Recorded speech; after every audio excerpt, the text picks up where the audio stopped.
আমার এই কণ্ঠে তুমি তোমারই বাণী তুলেছ, বুকে দেয়া যে তুমি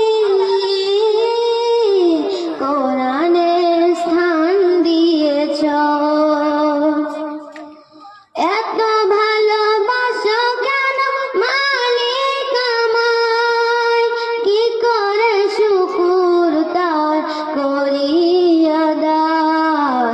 এত ভালোবাসো কেন মালিক আমায়।